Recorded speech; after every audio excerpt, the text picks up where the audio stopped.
Greetings, Laura, and thank you so much for the opportunity to collaborate in working with you on your Module 4 application, looking at your professional learning communities and our action plans, setting those protocols and norms. First of all, I want to say that I think it's great that you guys at your school are wanting to narrow the achievement gap and of course increase student performance. Differentiation is definitely a struggle, and sometimes getting together with a collaborative action plan can help you guys achieve that. And so you in this one chose a professional learning community. So the first thing that I want to do is to go over the rubric with you, and this is how I scored you. So I'm going to tell you how I scored you for specialized knowledge, the focus of topic connections, and then scholarly writing. Now I will state that while the score now is maybe lower than what you would like it to be, I am getting this done and to you no later than 5 p.m. Eastern Standard Time on Thursday, so you'll have plenty of time to kind of get in there and correct some things, but overall you've got some really solid starting points. So let's go ahead and take a look at the rubric.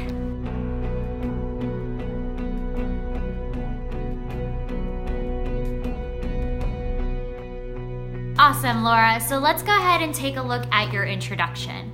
So I'm going to take some snaps and some photos so you can also see my written remarks. However, I do have the curse of the history teacher handwriting, so it may not be that legible. You may also notice some comments in the comment box, which also reflect the same thoughts. All right, so in your introduction, I noticed that while later on I'll find out you're talking about professional learning communities, your introduction doesn't really give me any insight to that. So while you do discuss some of the concerns about differentiating and the overwhelming feeling of the burden of having to, scale for all of these students in order to narrow that achievement gap, I think a clearer thesis or direction set early on in this introduction would be better. So maybe do this by mentioning PLCs or making that connection behind the fact that PLCs are going to be your action in order to narrow that student achievement gap and increase student achievement. So I also noticed that your second paragraph in your introduction area was not quite a full paragraph. It was only 2 sentences, and there was just a few minor capitalization or grammar mistakes. So moving on to part 1, establishing norms. I have to say that your quote from Wentworth, amazing. Yes, so that quote from Wentworth, starting with basic ground rules builds trust, clarifies group expectations of one another, and establishes points of reflection to see how the group is going regarding the process. I love that you have this here, especially when you're discussing establishing norms. Now I will add very quickly, I don't believe that is proper APA formatting. There's several examples that Dr. Vessels gives us that I recommend looking at, even in the examples that he shared with us for our papers. I am also not a very strong APA citer myself, so I'm constantly rechecking and always finding mistakes. So be like me, maybe go check it out and make one correction, but I will say that your page number should probably be there, as well as the year that the author published that article. So check that out. Also, when it comes to establishing norms, I was a little hoping that you would expand your narrative a little bit about what went into those norms. When I was looking at your table 1 forming the ground rules, the chart was incomplete, so I was kind of like, oh man, I wanted to see what they did. So maybe consider, so that you're filling in the details for us, the audience, so we can see how your initiative is going to be structured with your norms and ground rules. Maybe go ahead and fill that chart in so that it can establish what those items are, what each person's wanting to do with this initiative, making manageable tasks of things that people are going to have to do, making sure everybody can abide by these rules, these 7 things. Maybe add in there what everybody's thoughts were, and then you can expand those into your narratives. Give us a little bit more of a clear glimpse of what you're doing. So check that out. Your explanation of your ground rules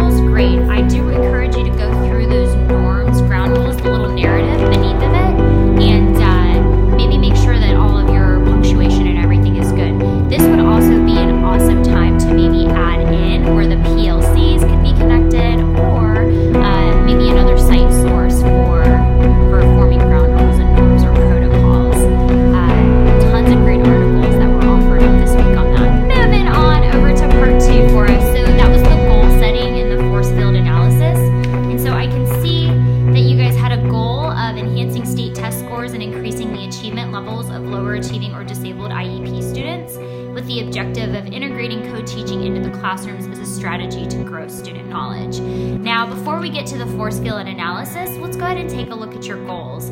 I think that maybe an explanation at the beginning of this section would be great as far as what your goals were and what the objectives were, just to reestablish that in your paper. It kind of makes it easier for us, the reader, to follow along with the initiative if you put that down for us in writing as well. So I like that you have Kurt Lewin that is listed in here for talking about designing the force field analysis. You're probably going to want to quote him. I see his name, but I don't see a quote necessarily. So go ahead and quote that. And I have to say, you did an amazing job of explaining what force field analysis is. It's very clear, cut, and concise. I read through it and I was like, oh, it's a great way to articulate that. Mine was so much more verbose. So you did a really great job in defining exactly what force field analysis was. But again, I think if you would have established, again, what the goals and objectives were before that, then connecting it to why we do a force field analysis to make sure those goals are more achievable by seeing what our strengths and weaknesses are, like you mentioned the analysis does. I think that that would be amazing to make that connection and to see that in the paper and really just strengthen it. I also noticed another great quote from Connolly: successful change is achieved by either strengthening the driving forces or weakening the restraining forces. Again, really great. Might not be the right APA format though. I see a page number missing, so maybe consider looking at that. Now looking at your table 2, your goal and your objective are great. Your driving forces and your restraining forces. Now I noticed you didn't strike anything that was out of your control. So maybe cross out, if it's not in your control to hire intervention specialists. I see that's one of your restraining forces, is there's just not enough, a lack of them. Maybe strike that out. That's not really something that we can control. We can't do any of the hiring. So in the instructions, they had said maybe strike out the ones you have no control over. Maybe take a look at that restraining forces list again and see if there's something you can mark out. All right, moving on.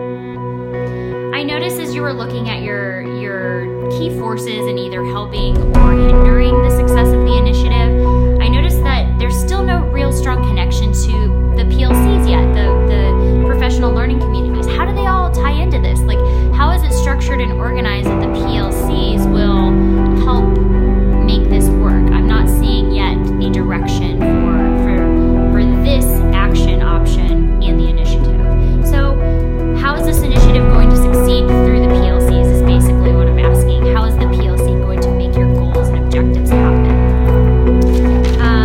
Let's go on to part 3. Awesome. On to part 3.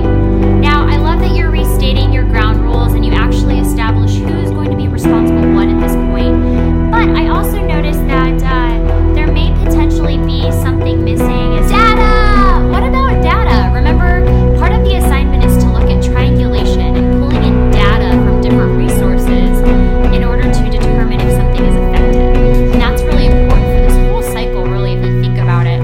Because the whole goal of these assignments, at least what I'm putting together is we've kind of added on, is now we're at the point where we're in the processes, right? So now that we know what some of these initiatives or action plans can do, where they can get us as we're setting these goals and objectives, we want to make sure that we implement these ideas with structures, protocols, norms, and push them through with fidelity, but with that element of reflection and evaluation and feedback. So I noticed you did touch on briefly about, obviously this would increase effectiveness, but like, how do we know? So I'll give you an example. There's quantitative and of course qualitative. Dr. Vessels did a great job. There's a little PowerPoint slide that he sent out this week that actually shows you the different types of data that are collected in examples. So maybe take a look at that. I know for mine, quantitative and qualitative, I had used quantitatively teacher retention rates as well as student achievement rates. Pretty easy to measure those numbers. But on the qualitative side, or like the warm and fuzzies, it was more of like teacher climate surveys and feedback on our initiatives that we were using on our documental forms. So maybe take a look at that.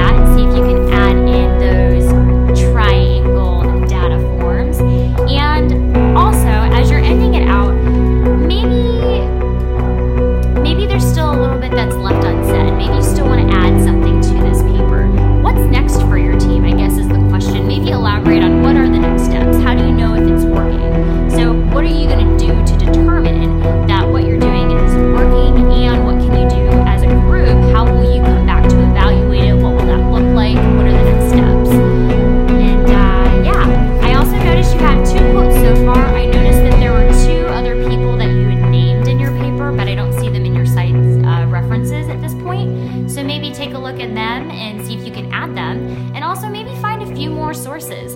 I noticed you didn't really have any quotes about professional learning communities. I also noticed maybe there was something missing about like triangulation of data, or there wasn't really anything about collecting of data to determine effectiveness of these action plans. So I know, as much as you know, we had a ton of readings, supplemental or like those announcements that Dr. Vessel sent out. So check some of those out. You've got time. You've got Thursday, Friday, Saturday, Sunday. You'll have about 3.5 days, totally time to get this done. I really like the foundation with what you've got started. I really hope that your school sees through to this. I had a similar situation happen many years ago when I was at a public school in Savannah, Chatham County, and they had just started the co-teaching. Now, just for a little bit of like my own personal advice from experience is learn to love your co-teacher. Learn to share that responsibility and to collaborate to where you really are able to finish one another's sentences. I've had examples of teachers in my class that I co-taught with. Notice how I say that. They are not my co-teacher. We co-teach together, right?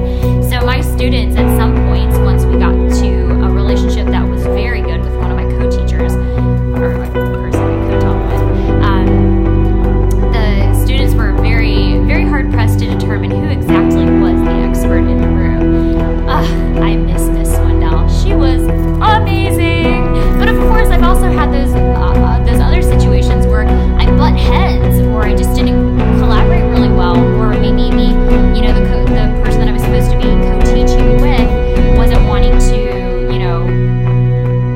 teach, was wanting to have more of a passive role. So that's definitely up to you guys to make sure that you implement your initiative with fidelity. But always make sure, like you said, it is an ongoing process. So make sure that you guys are constantly coming back and reevaluating and brainstorming. Collaboration is, of course, the key to coming up with those new initiatives to making everything a little bit better. Great job!